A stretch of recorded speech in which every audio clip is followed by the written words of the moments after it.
Once sat a man at the edge of the world. He sat on his hands and he watched the world pass him by. As the blood stopped flowing and his hands became numb, he stared down in silence the barrel of his gun. When he tried to pull the trigger, he just sat there and laughed. What a piece of shit he thought he was. Isolated from everything, he got used to the nothing. All of his inner monologues persisted and he insisted on fitting in. Never truly growing into his own, he remained a victim, tarnished by this system of greed and productivity. Turn down the lights and you can see what you want. But when they flick back on and that club music shuts off, the strippers look ugly and flawed.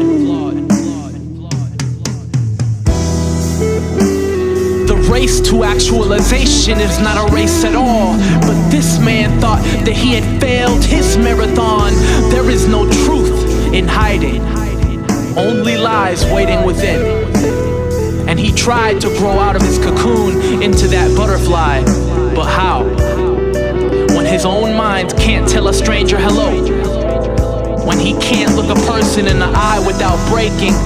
Scared of his own incompetence, he lacks greatness. But he doesn't. It's inside of him. If only he could reach down and force it out. But instead, he just sat at the edge of the world. It didn't matter if he jumped or not, for he was already dead.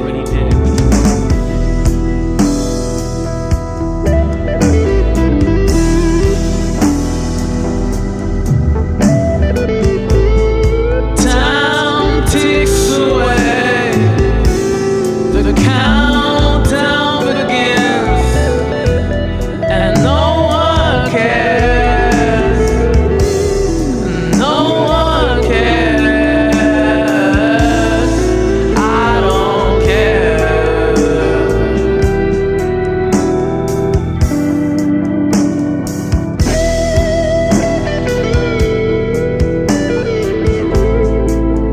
Clock strikes at 12, winter's numbness covers the land, distorting what once bloomed. The bird no longer sings its song, nor do the geese splash in the pond. When the trumpet sounds, the war ends, but with a whisper, only from the living dead. Those who could not return cease to exist, while everyone else marches forward ahead. When the wolves howl at night, children hear their dejected cries. Why do they whimper? They ask their parents, only to learn why winter is cold and flowers wilt. When the lights go out, the straight line blares its piercing wave, signaling the end. To lose a mother is to see darkness, but to lose a daughter is to see nothing at all. When the church bells ring, shovels dig away the earth. Why must she be so still, her parents ask, only to learn why storms rage on and leaves fall. When the clock strikes at 12, the sun comes out to melt the snow, ridding the land of what befell it, all while flowers bloom once more. And leaves grow back to blanket trees, and calm air embraces stormy winds, and peace becomes reality. The bird rises from its slumber, the light is gone. Singing its song. I've drowned myself within my thoughts. I wish that I could say the way I really feel, but I'm ashamed and I'm afraid, and I feel judged. The jury watches on. No, I let that shit go. I let that shit go. I let that shit go. I let that shit go. I let that shit go. It's holding me back. Can't take this no more, man. I'm ready to go. Cause I've been through war. My life is a fight. And I've been knocked down, but not out for the count. I can always survive. I'm getting my ass off this canvas, even if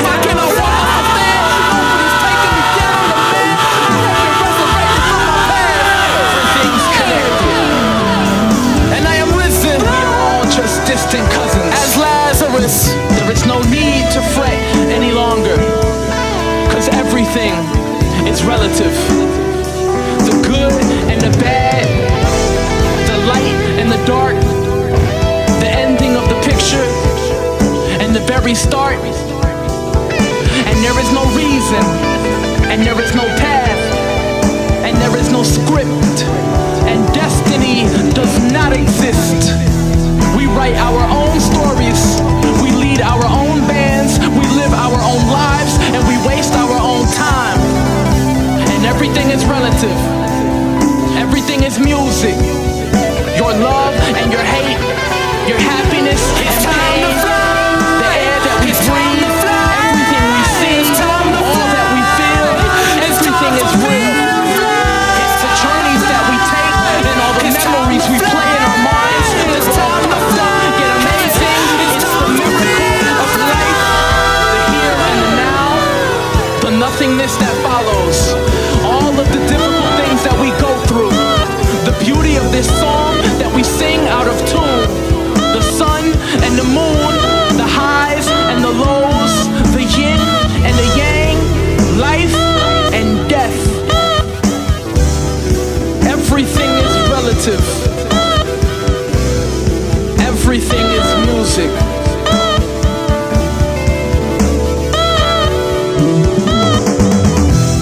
Let's suppose that you were able every night to dream any dream you wanted to dream. And that you could, for example, have the power within one night to dream 75 years of time. Or any length of time you wanted to have. And you would naturally, as you began on this adventure of dreams, you would fulfill all your wishes.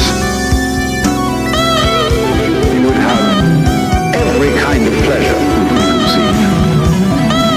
And after several nights of 75 years of total pleasure each, you would say, "Well, that was pretty great. But now let's have a surprise. Let's have a dream which isn't under control. Where something is going to happen to me that I don't know what it's going to be." And you would do that and come out of that and say, "Wow, that was a close shave, wasn't it?" And then you would get more and more adventurous, and you would make further and further out gambles as to what you would dream. And finally, you would dream where you are now. You would dream the dream of living the life that you are actually living today. That would be within the infinite multiplicity of choices you would have, of playing that you weren't God. Because the whole nature of the Godhead, according to this idea, is to play that he's not. The first thing he says to himself is, "Man, get lost." Because he gives himself away. The nature of love is self-abandonment, not clinging to oneself. Throwing yourself out, as in, for example, in basketball, you're always getting rid of the ball. You say to the other fellow, "Have a ball." See? And that keeps things moving. That's the nature of life. So in this idea, then, everybody is fundamentally the ultimate reality. Not God in a politically kingly sense, but God in the sense of being the self, the deep down basic whatever there is. And you're all that, only you're pretending you're not.